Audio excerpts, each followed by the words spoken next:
Olá, bom, vamos começar mais um podcast. Não sei que horas que você está vendo isso, mas se for de dia, bom dia. Se for de madrugada, boa madrugada. Se for de noite, boa noite.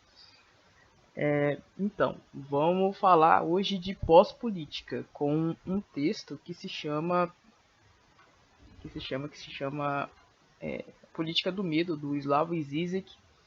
E estou trazendo esse texto porque eu acho a percepção do que é pós-política no Slavoj Zizek muito interessante, que ele relaciona a pós-política como uma política que é afirmada através do medo.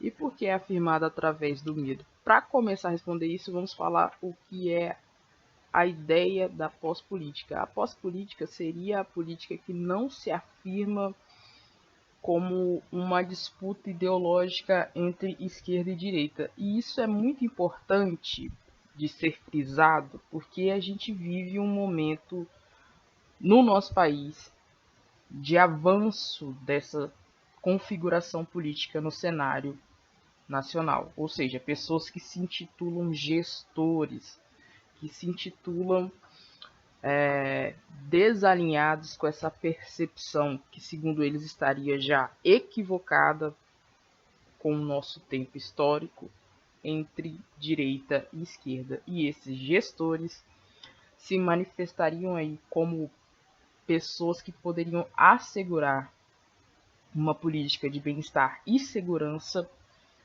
sem necessariamente estar alinhado a algum interesse de classe e interesse de lógica, né? Então, como o Slavoj Zizek vai pontuar a questão do medo? Bom, já que não tem essa disputa ideológica, a ideia seria mobilizar as pessoas. E como você mobiliza as pessoas sem necessariamente ter algo em torno da política no sentido ideológico das coisas, no sentido de esquerda e direita? Bom, o Slavoj Zizek vai afirmar que a nossa experiência enquanto seres humanos é determinada também por fatores ético-emocionais, que são relacionados às coisas que a gente já vivenciou. Por exemplo, se você já vivenciou questões em relação a mulheres sofrendo violência, você pode se tornar uma pessoa mais sensível a isso, você pode estar relacionado a essa temática na sua vida. E uma vez que a gente tem essa predominância ético-emocional como um parâmetro dentro desse filósofo, o medo da criminalidade, o medo dos imigrantes tomar seu emprego, o medo, sei lá, do Estado roubar tudo que você tem, ou sei lá, destituir a sua riqueza, todos esses tipos de medo, eles são potencializados como parte de um discurso para a pós-política. E isso gera em uma pessoa que não entende a pós-política uma sensação aterrorizadora que você deve votar em tal candidato, porque tal candidato pode, vamos assim dizer, combater o seu medo. Então, dito isso, o medo ele pode ser articulado de diversas formas. A gente teve no Brasil um medo que foi descrito como um medo da mamadeira de piroca, e a mamadeira de piroca foi analisada como algo maléfico e por isso era melhor votar em tal candidato para que este mal não fosse inserido ou continuado na sociedade brasileira.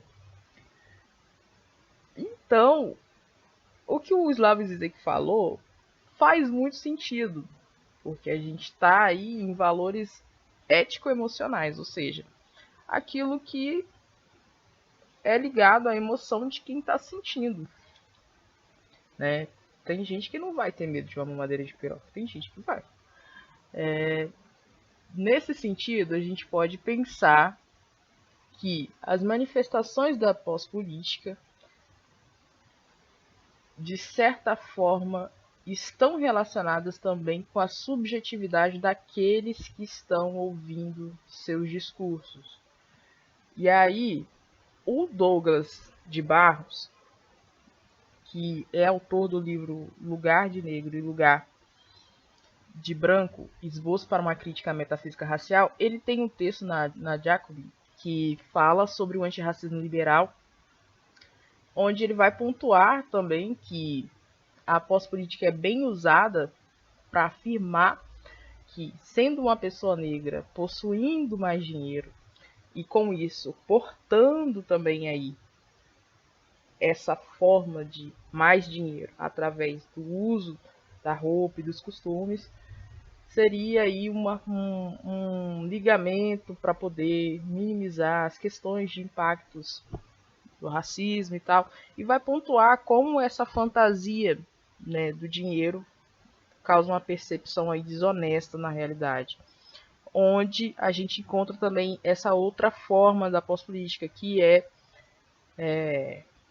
você ser... Tem a palavra demonizado, mas quando você não é demonizado, você está sendo humanizado. Ah, agora eu lembrei. Quando você é rehumanizado através do dinheiro. E isso o Douglas Barros vai pontuar de uma forma interessante essa conexão entre a pós-política, né, que é esse medo da gente sofrer na nossa condição de ser pessoas negras e como isso afeta as nossas escolhas políticas e como um horizonte que não leva isso em consideração acaba trazendo desesperança para a gente.